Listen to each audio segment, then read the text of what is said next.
Bonjour à tous. C'est notre 10e séance consacrée à la lecture du traité théologico-politique de Spinoza. Et cette séance, comme vous le voyez, se fait à domicile. Alors, nous abordons aujourd'hui la lecture du chapitre 15 qui examine le problème des rapports entre la foi et la raison. Le chapitre 15 est le dernier chapitre de la première partie du traité, dont le but, je le rappelle, était de montrer que la liberté de philosopher non seulement peut être accordée sans dommage pour la piété, mais qu'on ne peut la supprimer sans nuire à la piété elle-même. Dans une certaine mesure, on pouvait lire les chapitres précédents pour eux-mêmes sans trop dépendre de la lecture des autres chapitres, même si bien sûr il est mieux de les avoir lus. Pour le chapitre 15, c'est impossible. C'est impossible parce que, comme le fait d'ailleurs remarquer lui-même Spinoza, son développement intègre ce qu'il a montré dans un certain nombre des chapitres antérieurs dont nous avons fait la lecture, sauf celle du chapitre 12. Et parmi ces chapitres, mentionnons le chapitre 2 sur les prophètes, auquel Spinoza fait référence à la fin du chapitre 15, le chapitre 7 qui concerne l'interprétation de l'écriture, le chapitre 12 où il est question des raisons pour lesquelles l'écriture est dite sacrée et contient la parole de Dieu, et puis le chapitre 14 enfin où Spinoza établit les caractères fondamentaux de la foi. C'était notre dernière séance.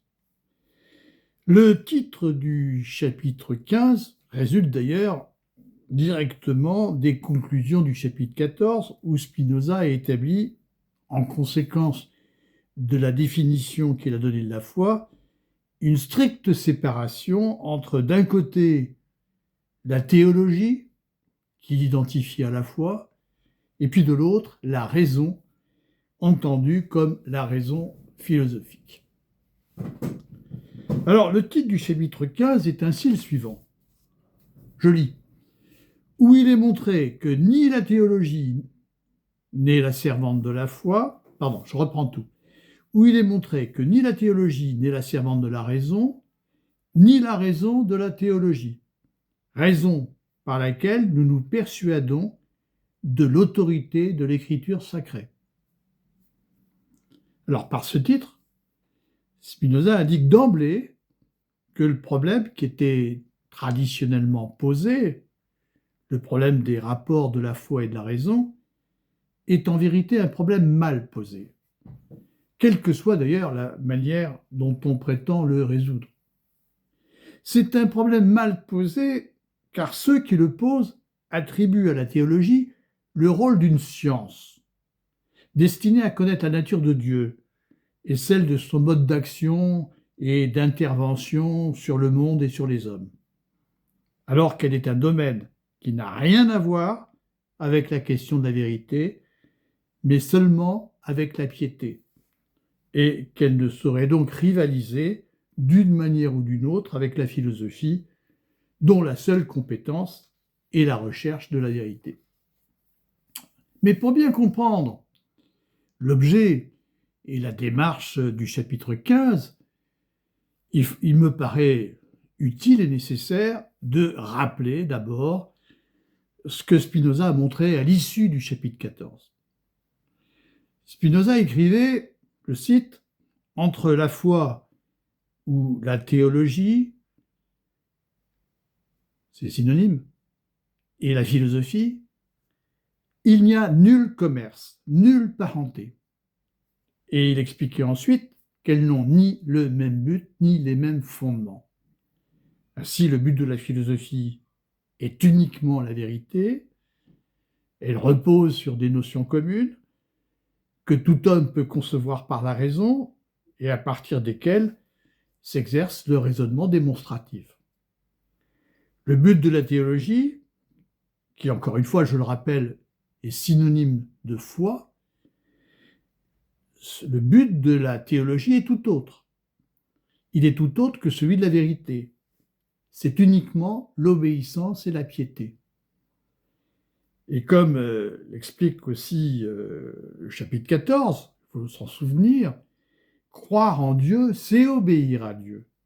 C'est croire en Dieu selon l'idée qui nous en est donnée par l'Écriture, c'est-à-dire comme un être suprême qui révèle ses commandements aux prophètes et qui est appréhendé comme un modèle de vie vraie. Je cite exactement cet extrait du chapitre 14, « Un être suprême, souverainement bon et miséricordieux, en d'autres termes, un modèle de vie vraie. » Ainsi, en matière de piété, le Dieu auquel on croit n'exige pas que l'on connaisse sa véritable nature. Il ne demande rien d'autre qu'on l'appréhende comme un être souverainement bon et miséricordieux. Il exige qu'on le connaisse selon des attributs moraux qui soient tels que les hommes puissent chercher à les imiter en suivant une certaine règle de vie. On mesure ainsi toute la différence qui existe entre le Dieu de la foi et le Dieu de la philosophie. S'il s'agit de connaître la nature de Dieu, seule la philosophie est compétence. Imaginer Dieu comme le fait le croyant, l'imaginer comme une volonté qui commande aux hommes, c'est en avoir une idée fausse. Ce n'est là qu'une image et non une connaissance adéquate. Connaître Dieu adéquatement, c'est le connaître intellectuellement comme la substance unique, comme cause immanente de toute chose dont chacune exprime à sa manière sa puissance infinie. Et c'est ainsi que Spinoza conçoit Dieu dans l'Éthique, son ouvrage maître de philosophie. Mais c'est l'erreur des théologiens d'avoir voulu faire de la théologie une science voisine ou analogue à la philosophie, en confondant le Dieu de la foi avec Dieu tel qu'il est connu, par la raison, en prétendant que l'Écriture enseigne des vérités, en y introduisant des affirmations théoriques qui ne s'y trouvent pas. Or, il faut le répéter, la théologie n'est pas ce qu'en disent les théologiens. Elle n'est pas une science portant sur la nature de Dieu et sur son mode d'action. Elle vise exclusivement la piété et l'obéissance. Aussi, l'essentiel n'est pas d'avoir une idée vraie de Dieu, mais d'en avoir une idée telle qu'elle soit capable, je cite Spinoza, de mouvoir l'âme à l'obéissance, selon la formule qui est la sienne au chapitre 14. C'est-à-dire en incitant l'homme à imiter Dieu comme modèle de vie et à obéir à son commandement d'amour du prochain par la pratique de la justice et de la charité. Et ainsi, je le rappelle, si la piété n'est pas affaire de vérité, peu importe qu'un homme soit ignorant, qu'il s'écarte des dogmes considérés comme vrais par telle ou telle Église, puisqu'encore une fois, en matière de piété, il n'y a pas de canon de dogmes vrais. Il y a seulement des dogmes pieux, ceux qui sont requis par l'obéissance au commandement de l'amour du prochain. Aussi, le véritable ennemi de la théologie, ce ne sont ni l'ignorance, ni l'erreur, par lesquelles on désigne l'hérésie, mais c'est l'impiété. L'impiété qui consiste à violer le commandement divin de l'amour du prochain. Alors, ce rappel était nécessaire pour clarifier les choses et pour bien comprendre la démarche qui va être celle de Spinoza au chapitre 15. Dans le chapitre 15, Spinoza va montrer les dommages qui résultent de la confusion qui est faite, comme c'est le cas dans la tradition, entre ces deux domaines, que sont la théologie, donc la foi d'un côté, et puis la raison de l'autre, c'est-à-dire la philosophie. Sur le plan intellectuel, cette confusion conduit les théologiens et les philosophes à déraisonner. C'est le verbe qu'emploie Spinoza. À déraisonner à propos de l'enseignement de l'Écriture. Il y a deux manières de déraisonner. Soit en subordonnant l'Écriture à la raison, soit en subordonnant au contraire la raison à l'écriture. Et sur le plan moral et politique, cette confusion a également des dommages, elle crée aussi des dommages, elle conduit à nuire à chacune des deux, à la théologie comme à la raison, dans l'exercice de leurs compétences propres.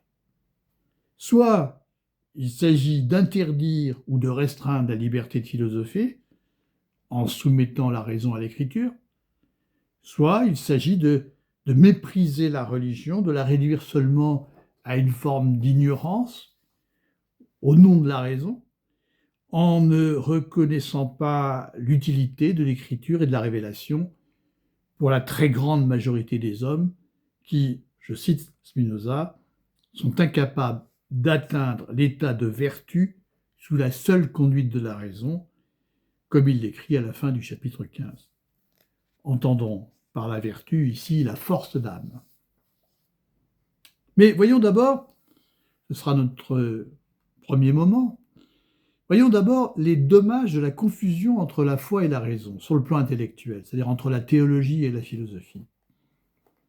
Dès lors qu'on présuppose que l'écriture enseigne la vérité et que la théologie a une vocation spéculative, eh bien on est conduit à poser le problème des rapports entre la foi et la raison en termes de relation de maître à serviteur.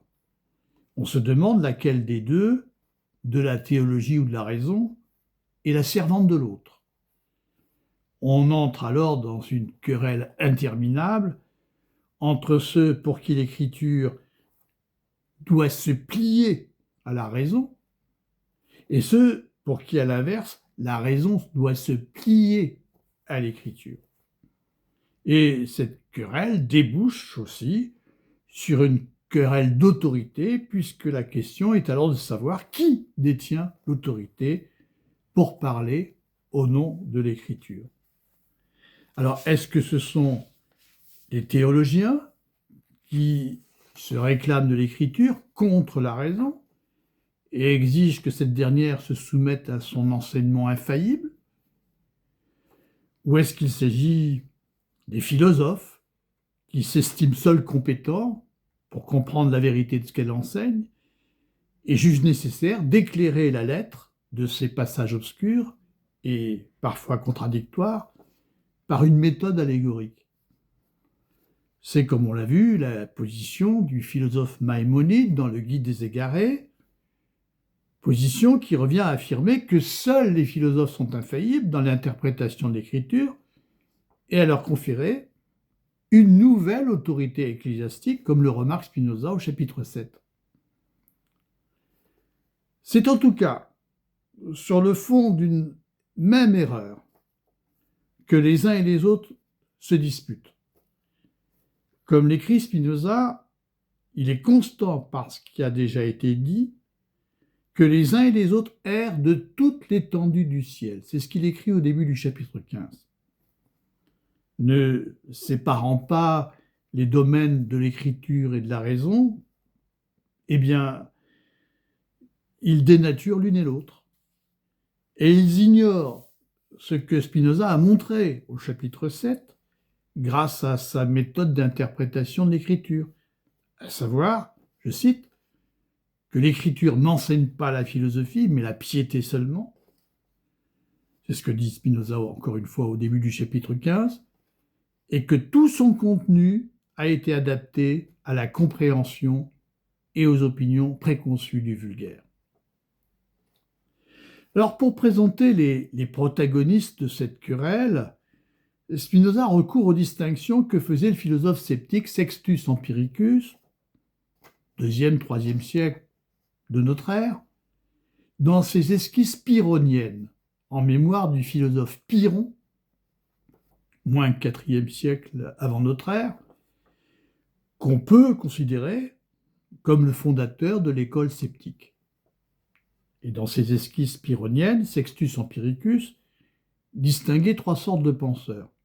D'abord ceux qui croient avoir trouvé la vérité, qu'il nomme les dogmatiques, comme Aristote, Épicure les stoïciens. Ceux qui proclament qu'il est impossible d'appréhender la vérité sont les néo-académiciens, parmi eux Carnéade, et puis enfin, ceux qui persévèrent dans leurs recherches et qui sont à proprement parler les sceptiques. Mais là où Sextus Empiricus distinguait trois sortes de penseurs, Spinoza n'en retient que deux, les dogmatiques et les sceptiques.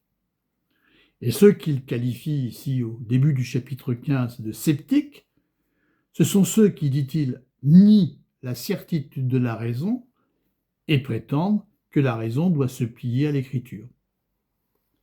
Les dogmatiques sont ceux qui, à l'inverse, prétendent que le sens de l'écriture doit se plier à la raison, et à la lumière de tous ces éclaircissements, nous sommes maintenant en mesure de lire vraiment et de comprendre le début de ce chapitre 15 qui, à première vue, peut paraître énigmatique à quelqu'un qui le lit pour la première fois. Je lis. Entre ceux qui ne séparent pas la philosophie de la théologie, il y a discussion sur le point de savoir si l'écriture doit être la servante de la raison ou la raison de l'écriture. C'est-à-dire si le sens de l'écriture doit se plier à la raison ou la raison se plier à l'écriture. Cette dernière thèse est celle des sceptiques, lesquels nient la certitude de la raison. La première est soutenue par les dogmatiques. Il est constant, parce qu'il a déjà été dit, que les uns et les autres errent de toute l'étendue du ciel. Que nous suivions en effet une manière de voir ou l'autre, la raison ou l'écriture est nécessairement corrompue. Nous avons montré en effet, chapitre 7, que l'écriture n'enseigne pas la philosophie, mais la piété seulement, et que tout son contenu a été adapté à la compréhension et aux opinions préconçues du vulgaire. Fin de citation. Alors, les deux manières de voir opposées, dont parle ici Spinoza, aboutissent aussi bien l'une que l'autre à soutenir deux thèses aberrantes. La première, je la cite, la thèse des dogmatiques. Qui veut donc se plier à la philosophie attribuera certainement par fiction aux prophètes beaucoup de pensées qu'ils n'ont pas eues, même en rêve, et interprétera très faussement leurs pensées. Donc, c'est la manière de voir, par exemple, de Maïmonide, qui conduit à faire violence à l'écriture, pour la rendre compatible avec les exigences de la raison. On se souvient que Maïmonide voit dans les prophètes de très grands philosophes, de très grands théologiens, selon les termes de Spinoza au chapitre 7, capables de transposer sous forme d'images les pensées spéculatives les plus hautes. Et à l'opposé de cette manière de voir, il y a celle des sceptiques, qui aboutit à une thèse également aberrante, je la cite, qui, au contraire, fait de la raison et de la philosophie les servantes de la théologie, est tenu d'admettre comme des choses divines les préjugés du vulgaire des temps anciens, préjugés qui occuperont et aveugleront sa pensée. Cette manière de voir consiste à s'en remettre aveuglément au texte de l'Écriture. Et faute de discernement, faute de distinguer en elle la parole divine, qui est son noyau de sens moral, de l'expression des préjugés des hommes de telle ou telle époque, eh bien, les sceptiques considèrent ces derniers comme choses divines. Ces deux manières de voir, qui sont celles des dogmatiques et des sceptiques, aboutissent ainsi à deux manières de déraisonner à propos de l'écriture. Je cite Spinoza, « Ainsi l'un et l'autre, l'un sans la raison, l'autre avec elle, déraisonneront. » Alors, celui qui déraisonne sans la raison, c'est le sceptique, qui s'en remet irrationnellement au contenu de l'écriture. Et puis celui qui déraisonne avec la raison, c'est le dogmatique, qui soumet l'écriture aux exigences de la raison. Alors, comme Spinoza a déjà développé sa critique de la thèse dogmatique en réfutant la position de Maïmonide au chapitre 7, eh bien, il va se concentrer bien davantage ici, au chapitre 15, sur la critique de la thèse sceptique, à travers la figure du rabbin Yehuda Alpacar. Alors, ce rabbin était le chef de la communauté juive de Tolède, au début du XIIIe siècle. Il connaissait les œuvres de Maïmonide, qu'il admirait, mais dont il contestait fermement l'interprétation de l'écriture. Il reprochait à Maïmonide de soumettre la révélation à l'enseignement de la philosophie venue des Grecs, particulièrement de celle d'Aristote. Et Spinoza écrit ainsi: en voulant éviter l'erreur de Maïmonide, Alpacar tomba dans l'erreur opposée. Alors si Spinoza consacre près de 4 pages au chapitre 15 à la réfutation d'Alpacar, c'est aussi, bien sûr, parce que la position de ce dernier est celle qui menace le plus directement la liberté de philosophie, en ce qu'elle exige une complète soumission de la raison à l'écriture. Et comme on va le voir, Alpacar n'exclut pas purement et simplement la raison. Il ne la met pas hors course. Mais c'est pire d'une certaine manière. Il use de la raison pour la disqualifier. Il en use pour arriver à la conclusion qu'il faut cesser de lui faire confiance et s'en remettre seulement à la lettre des textes de l'écriture. La règle d'interprétation adoptée par Alpacar est ainsi la suivante, je la cite: « Tout ce que l'écriture enseigne dogmatiquement et affirme en termes exprès doit être admis comme absolument vrai sur la seule autorité de l'écriture. » Page 250. En Garnier-Flammarion, traduction à Pune. Alors, commentaire de Spinoza, 2 pages plus loin, page 252. Il veut nous obliger, comme nous l'avons dit, à admettre comme vrai tout ce que l'écriture affirme et à rejeter comme fausse tout ce qu'elle nie. Alors, comme Spinoza le fait remarquer aussitôt après, Alpacar pose ses principes de sa seule autorité, car il n'est écrit nulle part dans l'écriture qu'elle ne renferme aucune contradiction, en affirmant ici ce qu'elle nie ailleurs. Et même, comme on va le voir, elle recèle de fait beaucoup de contradictions.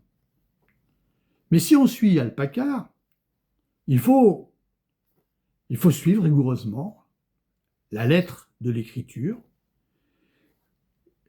Et quand l'écriture énonce explicitement une proposition dogmatique, eh bien, selon Alpacar, on ne trouvera jamais dans la Bible aucune autre affirmation dogmatique qui puisse entrer en contradiction avec la première. Alors, bien sûr, il y a des passages dans la Bible qui peuvent apparaître, entrer en contradiction avec telle ou telle proposition dogmatique. Mais, comme le dit Alpacar, ce sont en fait des manières de dire qu'il ne faut pas prendre à la lettre, qu'il faut considérer comme des métaphores. Et il va en donner un exemple. L'exemple, c'est que ici, l'Écriture enseigne clairement que Dieu est unique. Voilà la proposition dogmatique. Et on ne trouve aucun passage affirmant directement qu'il y a plusieurs dieux. Donc il y a ici l'affirmation de l'unicité de Dieu. Toutefois, on trouvera des passages où Dieu parle de lui-même, ou même les prophètes parlent aussi de Dieu, en l'employant au pluriel, comme s'il y avait plusieurs dieux. Eh bien, pour Alpacar, cette manière de parler doit être métaphoriquement. Et pourquoi ces passages doivent-ils être entendus comme des métaphores? Je cite Spinoza, donc expliquant la méthode d'Alpacar.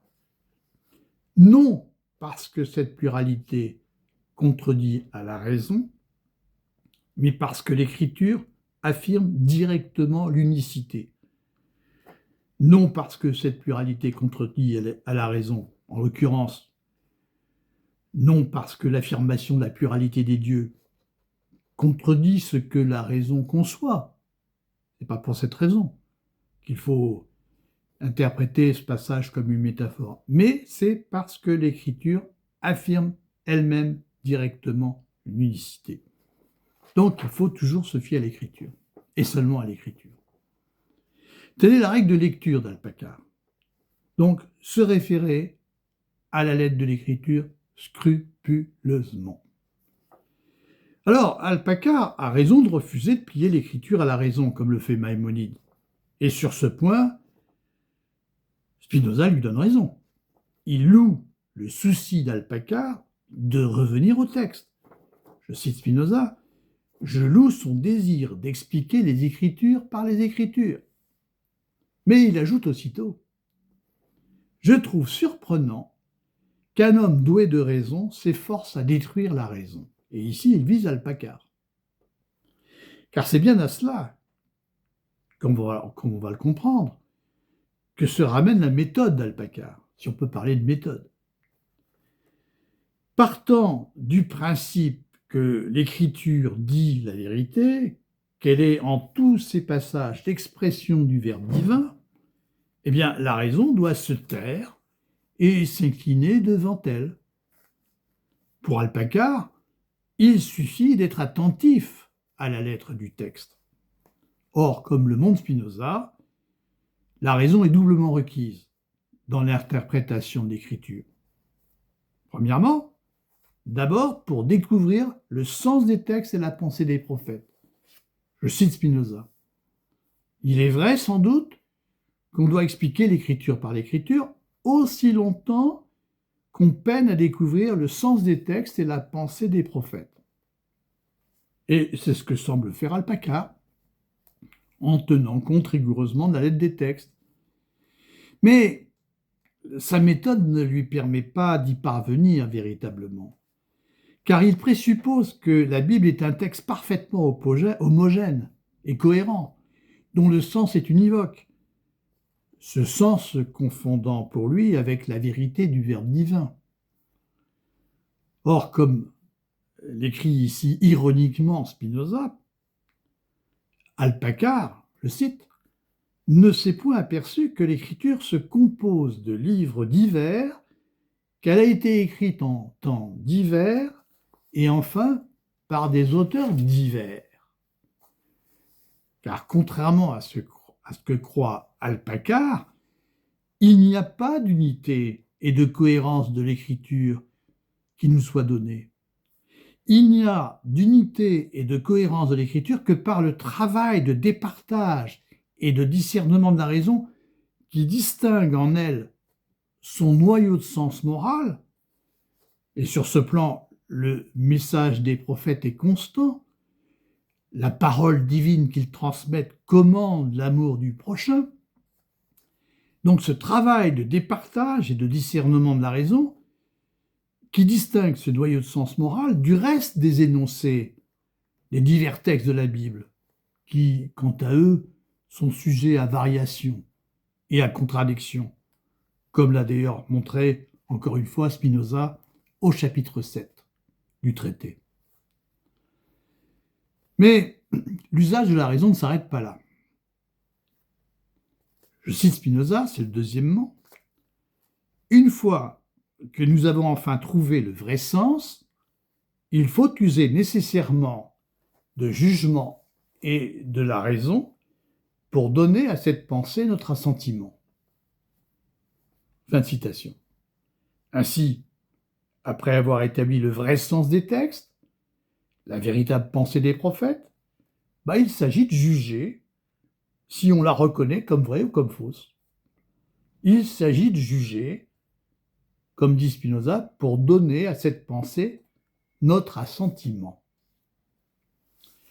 Et c'est ici surtout que la méthode d'Alpacar s'avère une méthode intenable, dont la finalité, en fait, est de conduire la raison à se démettre et à renoncer à juger par elle-même. Pour montrer au lecteur l'assujettissement absurde qui en résulte, Eh bien, Spinoza n'hésite pas à l'interpeller et à le prendre à témoin, comme le montre cet extrait, que j'aurai peut-être l'occasion de relire.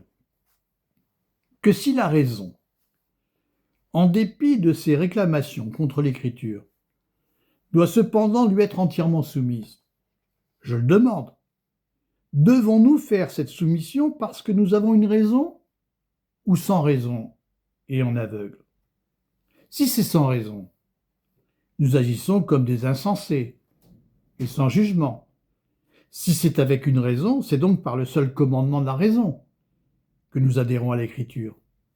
Et donc, si elle contredisait à la raison, nous n'y adhérerions pas. Et je le demande encore, qui peut adhérer par la pensée à une croyance alors que la raison réclame?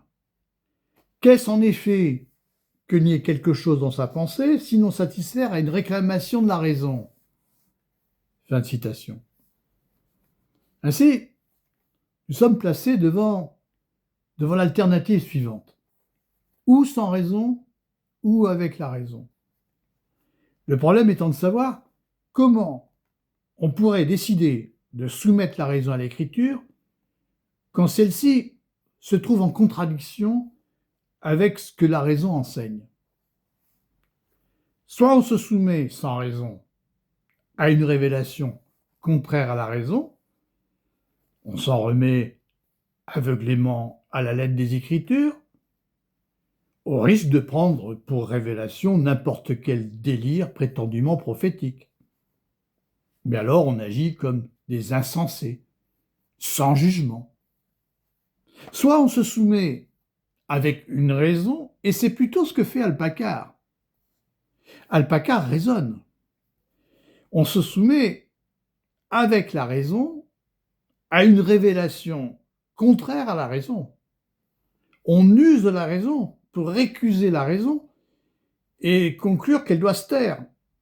Mais alors on se trouve dans une position intenable en adhérant à une révélation à laquelle on reconnaît qu'on ne peut pas adhérer, car la raison la rejette.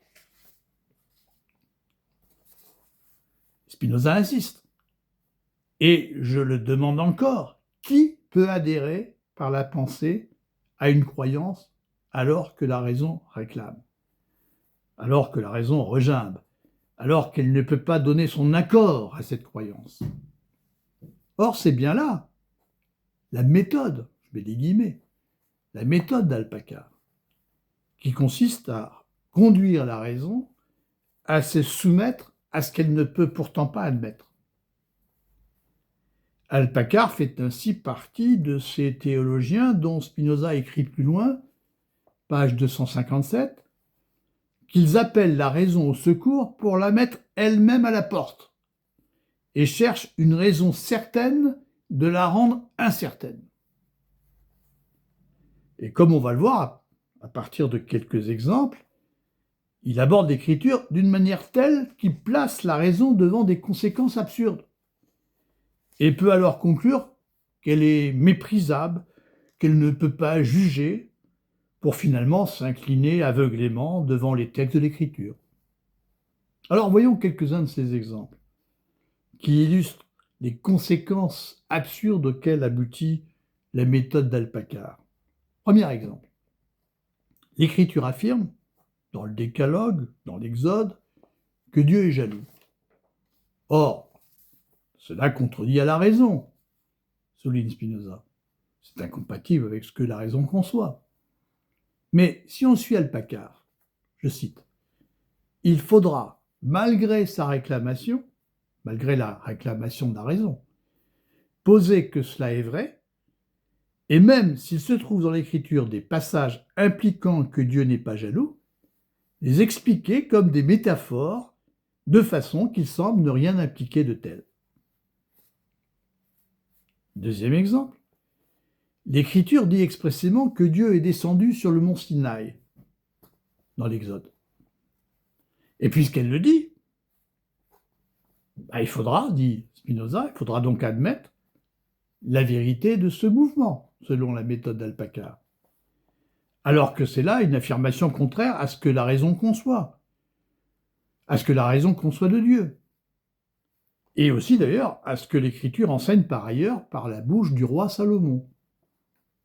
Troisième exemple, l'Écriture affirme expressément que les cieux sont la demeure et le trône de Dieu. C'est là une affirmation anthropomorphique, contraire à la raison, mais tout à fait conforme aux préjugés des Hébreux d'autrefois. Et puis, je prendrai un quatrième exemple. L'Écriture fait coexister des thèses contradictoires, comme on avait d'ailleurs déjà eu l'occasion de le voir au chapitre 2, et Spinoza reprend d'ailleurs l'exemple qu'il avait donné à cette occasion, et je cite ici ce qu'il dit au chapitre 15. Samuel, donc le prophète Samuel, nie directement que Dieu se repente d'une décision, et Jérémie au contraire affirme que Dieu se repent du bien et du mal qu'il a décrété. Que ferons-nous ? Demande Spinoza, prenant encore à témoin son lecteur. Dirons-nous encore que ces deux propositions ne sont pas directement opposées l'une à l'autre ? Je rappelle ici que selon Alpacar, il ne se trouve aucun dogme qui puisse contredire directement un autre dogme dans l'Écriture. Et si c'est apparemment le cas, comme on avait vu, ce n'est que de manière métaphorique. Je reprends maintenant le texte. À laquelle des deux veut-on que nous attribuions un sens métaphorique ? L'une et l'autre sont universelles et contraires l'une à l'autre. Ce que l'une affirme directement, l'autre le nie directement.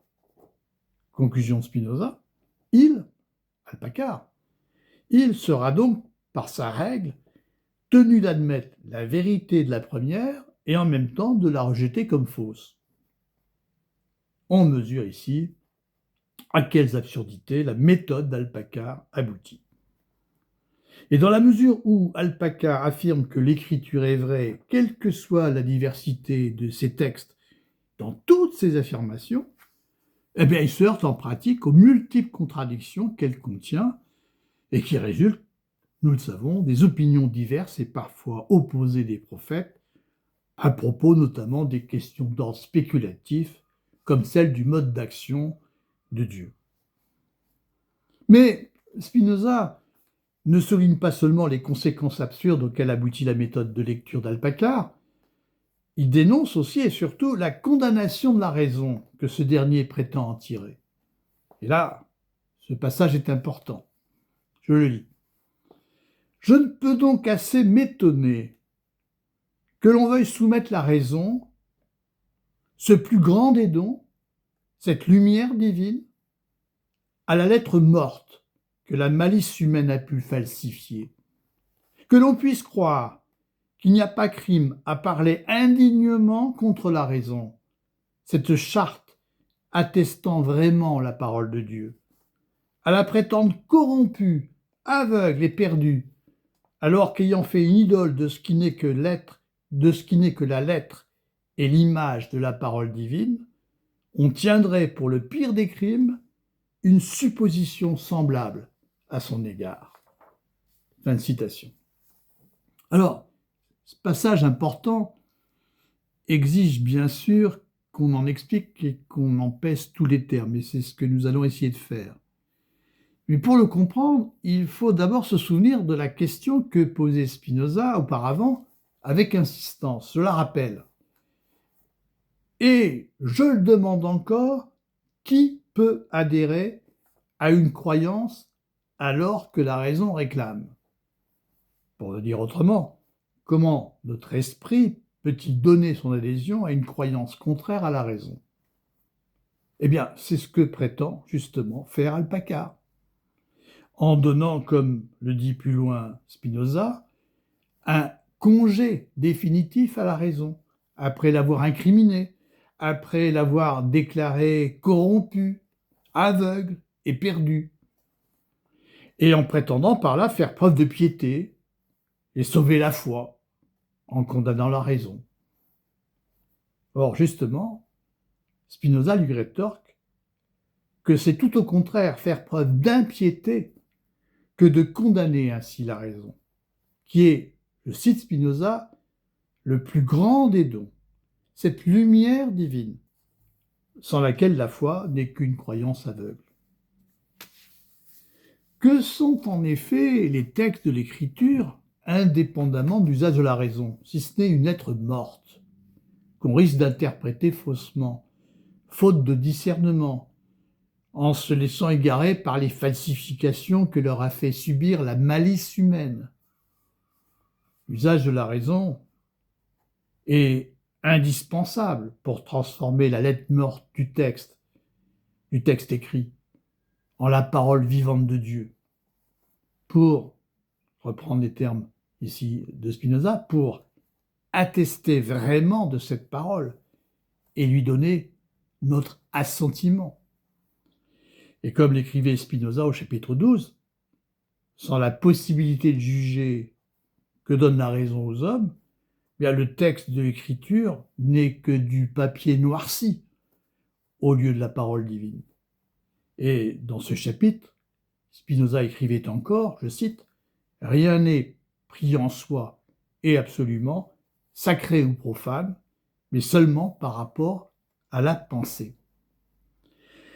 Ainsi, c'est la raison, encore une fois, le plus grand des dons, cette lumière divine, qui en l'esprit humain permet d'authentifier le caractère sacré de l'Écriture et d'attester de la parole divine. Aussi, se méfier de la raison, comme le fait Alpacar, c'est en fait renoncer à juger par soi-même. Et c'est au bout du compte s'en remettre de manière absurde, je cite, à ceux qui nous ont transmis les livres sacrés et ont pu se livrer à des falsifications. Tout se passe ainsi comme si, pour y voir clair, on voulait en quelque sorte se crever les yeux. Cette attitude conduit en définitive à avouer un culte idolâtre à la lettre des textes. On fait, comme l'écrit Spinoza, une idole de ce qui n'est que la lettre et l'image de la parole divine.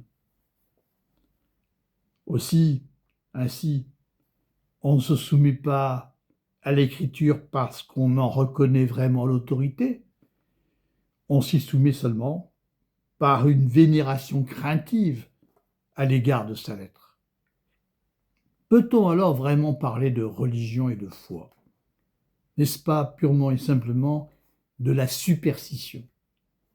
Je cite Spinoza, mais je le demande. Quelle est cette inquiétude qui les tient? Que craignent-ils? La religion et la foi ne peuvent-elles se maintenir que si les hommes s'appliquent laborieusement à tout ignorer et donnent à la raison un congé définitif? En vérité, si telle est leur croyance, c'est donc crainte que l'Écriture leur inspire, plutôt que confiance. Alors, la réfutation d'Alpacar, après celle de Maïmonide, permet, en tout cas, de réaffirmer de manière ferme ce qui avait été établi à la fin du chapitre 14, à savoir la séparation entre la foi, la théologie, et puis la raison, la philosophie. Entre la foi et la raison, il n'y a aucun rapport de subordination, ni même d'opposition, pour la simple et bonne raison qu'elles constituent l'une et l'autre deux royaumes séparés. Le terme de royaume, c'est celui qu'utilise Spinoza. Et je cite ici Spinoza. « Nous tenons pour solidement établi que ni la théologie ne doit être la servante de la raison, ni la raison celle de la théologie, mais que l'une et l'autre ont leur royaume propre, la raison, celui de la vérité et de la sagesse, la théologie, celui de la piété et de l'obéissance. Ainsi, aucun de ces deux royaumes ne peut prétendre dominer l'autre ou empiéter sur son champ de juridiction. La raison ne peut pas prétendre commander à la théologie. Sa puissance étant limitée, elle ne peut pas démontrer la possibilité du salut des hommes par l'obéissance, comme l'affirme l'Écriture. Je cite ici Spinoza. Elle ne s'étend pas tellement loin qu'elle puisse établir la possibilité pour les hommes de parvenir à la béatitude par l'obéissance sans la connaissance des choses, et inversement, la théologie ne peut pas prétendre commander à la raison, ne commandant rien que l'obéissance, comme l'écrit Spinoza, elle ne veut ni ne peut rien contre la raison. Comme on l'a vu au chapitre 14, la théologie détermine les dogmes de la foi sous l'angle exclusif de la piété, en montrant qu'ils sont requis par l'obéissance au commandement d'amour du prochain. Mais elle ne les considère aucunement du point de vue de leur vérité. Elle laisse cette tâche à la raison qui, je cite Spinoza, est vraiment la lumière de la pensée, ce qu'il affirme ici au chapitre 15. Restreinte ainsi au seul domaine de la piété, n'ayant aucun rapport avec la question de la vérité, eh bien, la théologie est précisément, je cite, la révélation en tant qu'elle indique le but auquel tend l'Écriture. Elle désigne alors ce que l'on peut appeler proprement la parole de Dieu, laquelle consiste uniquement dans les enseignements qu'elle donne pour la vie, que transmettent de manière concordante les prophètes dans la Bible, alors même que par ailleurs leurs opinions peuvent différer sur d'autres sujets. Alors sur ce point précis, c'est-à-dire les enseignements que l'Écriture donne pour la vie, la théologie se trouvera, dit Spinoza, entièrement d'accord avec la raison. C'est ce qu'il remarque, puisqu'en effet, sans qu'elle relève de la raison qui procède par démonstration, mais seulement par la révélation, la théologie aboutit aux mêmes conséquences éthiques que la philosophie. Ainsi, l'Écriture aboutit aux mêmes enseignements que l'éthique de Spinoza, mais par un tout autre chemin que celui de la raison. En outre, si l'on considère son objet, c'est-à-dire son contenu moral, la piété, comme dit Spinoza, on ne découvrira rien dans la théologie qui contredise à la raison. Considérée dans son noyau essentiel, donc sur le plan moral, jamais l'Écriture ne se contredit ni ne contredit la raison. Quant au reste de l'Écriture, où il est possible de trouver des affirmations qui contredisent à la raison, cela n'a strictement aucune importance. Cela est parfaitement négligeable. Comme l'écrit Spinoza, nous ne devons pas nous y arrêter. Et pourquoi ? Je cite Spinoza. Car tout ce qu'il peut y avoir de tel dans l'Écriture, comme tout ce que les hommes peuvent ignorer sans danger pour la charité, nous savons avec certitude que cela ne concerne en rien la théologie ou la parole de Dieu, et conséquemment que chacun peut à cet égard penser sans crainte ce qu'il voudra. Conclusion très importante, dont il faut ici mesurer la portée. Si l'on rapporte l'autorité de l'Écriture au domaine qui lui est propre, si on circonscrit exactement en quoi consiste l'autorité de l'Écriture, si on cesse d'introduire dans l'Écriture des affirmations théoriques qui ne s'y trouvent pas, comme le font les théologiens, on verra alors que l'autorité de l'Écriture n'implique aucune restriction quant à la liberté de philosopher et à la liberté de penser en général. Ainsi, quand, dans un certain nombre de ces passages, l'Écriture se prononce sur le monde physique et profère des affirmations contraires à ce que la raison nous enseigne à son propos, pensez ici à ce que disait le prophète Josué sur la course du soleil, on n'a pas à en tenir compte. On n'a pas à demander à Galilée de renoncer à sa théorie astronomique en l'accusant du crime d'impiété, car c'est là un complet mélange des genres. Et c'est ainsi, comme on l'a vu en lisant le chapitre 6, que Spinoza récuse l'idée de miracle, car elle revient à nier l'idée de causalité naturelle qui préside à la production de tous les phénomènes, et à se représenter Dieu comme un être capricieux, n'intervenant que dans des cas exceptionnels en violation des lois de la nature. Sur le plan théorique, la Bible n'a rien à nous dire. Quoi qu'il en soit, la théologie ici ne se prononce pas sur la question de la structure du cosmos, et il faut fiche la paix aux savants qui s'y intéressent. C'est ça le message ici de Spinoza. Alors, comme on l'a dit, aucun des deux royaumes, celui de la piété et celui de la vérité, ne peut prétendre légiférer sur l'autre.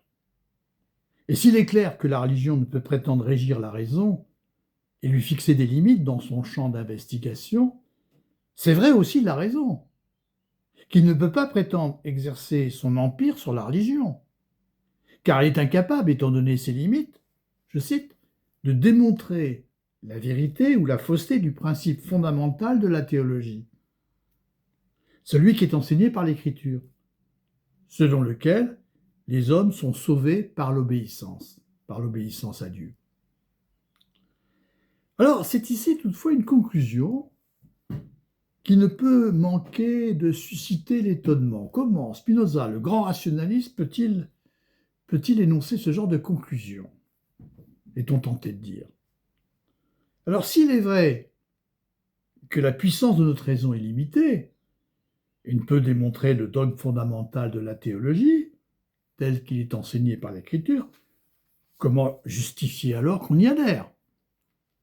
Adhérer à ce dogme sans raison, n'est-ce pas y adhérer comme des aveugles et agir en insensé, sans jugement, pour reprendre cette formule? C'est là l'objection qu'on est tenté d'opposer et qui revient à dire la théologie réduite à elle-même, ce n'est rien d'autre qu'une foi aveugle. Alors voyons la réponse que fait Spinoza à cette objection. Elle se fait en 3 temps. Premier temps, je cite, « Je réponds que j'admets absolument que ce dogme fondamental de la théologie ne peut être découvert par la lumière naturelle, c'est-à-dire par la raison, ou que du moins nul ne s'est trouvé qu'il est démontré. » Donc, dans un premier temps, Spinoza admet d'abord, il admet absolument que la raison ne peut pas démontrer ce dogme. Deuxième temps, et que par suite, la révélation a été nécessaire au plus haut point. Sans l'adhésion à ce dogme fondamental de la théologie, les hommes douteraient du salut. Ils douteraient de la possibilité d'une vie heureuse et droite, où ils seraient guéris d'une vie agitée par les passions, entièrement soumise aux aléas de la fortune. Or, ce dogme ne peut être connu que par la révélation.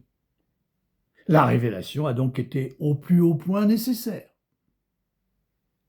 Enfin, troisième temps, je cite, « que néanmoins, nous pouvons justifier notre adhésion à ce dogme révélé de façon à avoir à son sujet une certitude au moins morale. » Et c'est là le point essentiel. La croyance au dogme fondamental de la théologie, fondée sur la révélation, n'est pas une croyance aveugle. C'est une croyance justifiée par des raisons. Elle a une certitude morale.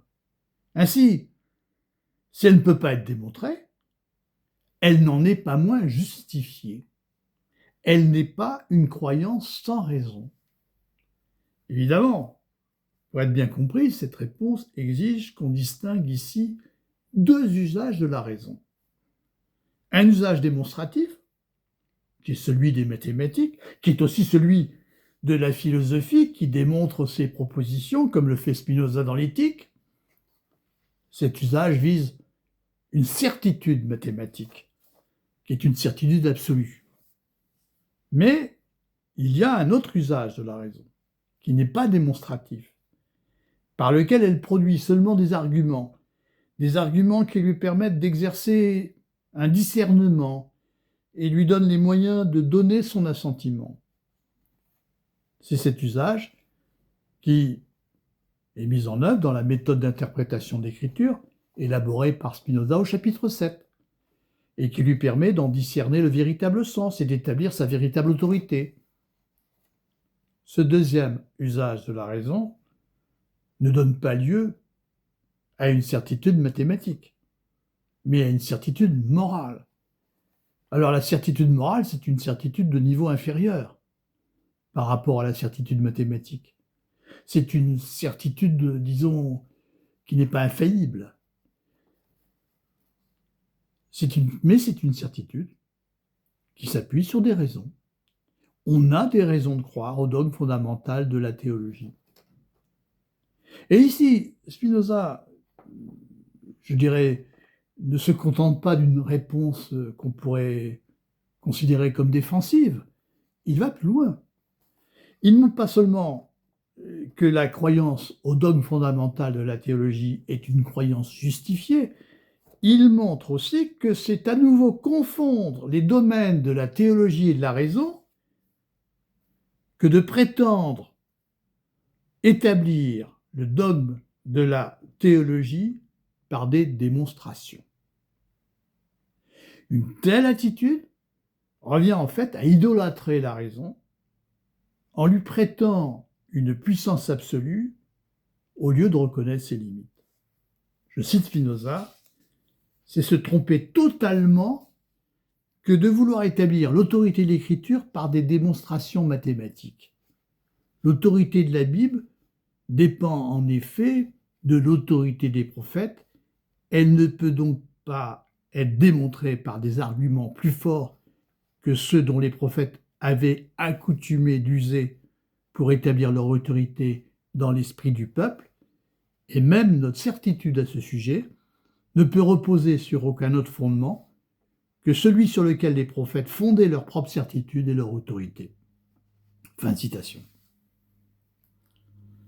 Autrement dit, la certitude morale, qui est celle de la foi ordinaire, n'est pas d'un autre ordre que celle des prophètes, qui les premiers ont perçu une révélation de la parole divine.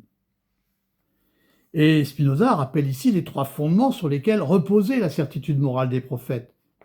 Il les avait exposés au chapitre 2. Et je renvoie, pour un développement plus long, aux commentaires que nous en avions faits quand nous commentions ce chapitre. Alors, quels sont ces trois fondements ? Premièrement, il y a d'abord l'imagination vive des prophètes, qui était une imagination exceptionnelle.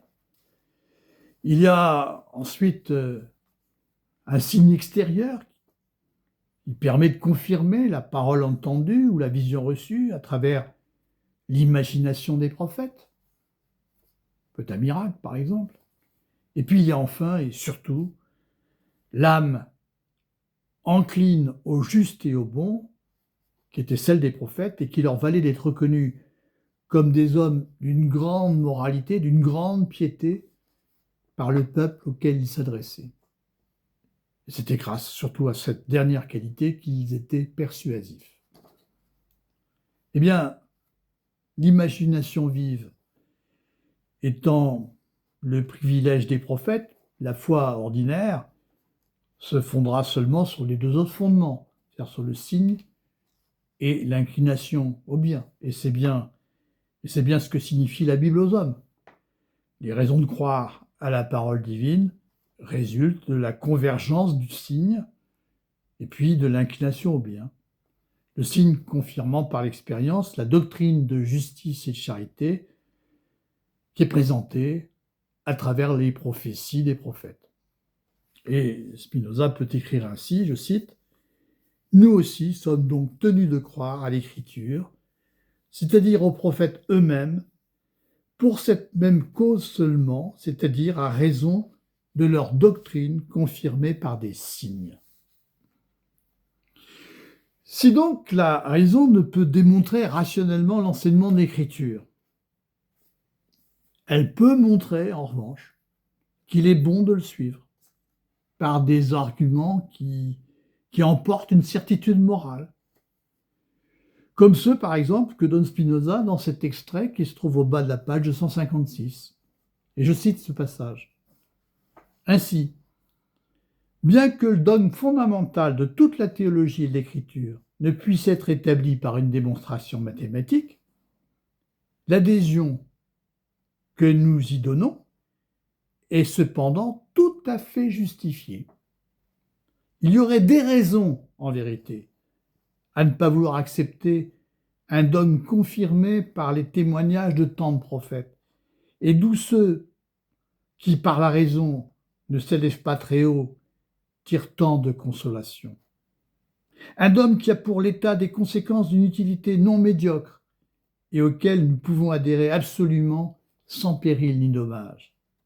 Et Spinoza ajoute, il y aurait des raisons, dis-je, à le rejeter pour cette seule raison qui ne peut être démontrée mathématiquement. Alors Spinoza s'adresse ici à tous ces esprits rationalistes qui sont tentés de considérer que, au fond, l'écriture n'est pas utile. On peut s'en passer, que la raison peut tout démontrer, qu'elle est autosuffisante, en quelque sorte. Alors, parmi les arguments cités dans le texte, je les reprends. Il y en a trois types d'arguments. Je voudrais les commenter. D'abord, vous avez la concordance des témoignages des prophètes. Bon, c'est ce qui permet de montrer que la parole divine a surtout une vocation morale, ça c'est ce qu'on a souvent dit. Deuxièmement, l'effet bénéfique, c'est-à-dire la grande consolation qu'en tirent les hommes qui, je cite, par la raison, ne s'élèvent pas très haut. Ce sont ces hommes qu'on pourrait appeler les gens simples. Puis, troisièmement, il y a l'effet bénéfique du dogme théologique sur le plan politique, c'est-à-dire pour l'État, en ce qu'il contribue à la paix et à la concorde entre les hommes. Et ça, c'est une dimension très importante pour Spinoza. Alors on pourrait penser ici que le dogme théologique enseigné par l'Écriture ne concerne que les gens simples, ceux qui font peu usage de la raison, aucunement les philosophes. Eh bien, ce serait se méprendre. Ce serait se méprendre parce que s'il est vrai que le philosophe est davantage capable de vivre sous la conduite de la raison, sa vie ne peut pas être entièrement réglée par elle. Et c'est ce que suggère d'une certaine manière Spinoza dans cette phrase que je vais vous citer. Comme si, pour régler sagement notre vie, nous ne tenions jamais pour vrai que ce que nous n'avons aucune raison de révoquer en doute. Ou comme si la plupart de nos actions n'étaient pas extrêmement incertaines et pleines de risques. Donc, on aurait tort de penser que l'écriture n'est utile qu'aux gens simples et aux ignorants. Car même l'homme, qui vit davantage sous la conduite de la raison, peut en tirer une utilité. Alors il est temps de conclure cette lecture du chapitre 15. La théologie et la raison, donc, sont deux royaumes séparés. Le royaume de la piété d'un côté, le royaume de la vérité de l'autre. Deux royaumes qui ne peuvent être ni subordonnés ni opposés l'un à l'autre. Rien n'empêche par ailleurs qu'ils entrent en collaboration. Mais ce qu'il faut surtout retenir de l'affirmation de cette séparation, c'est sa vertu libératrice pour chacun de ces deux royaumes.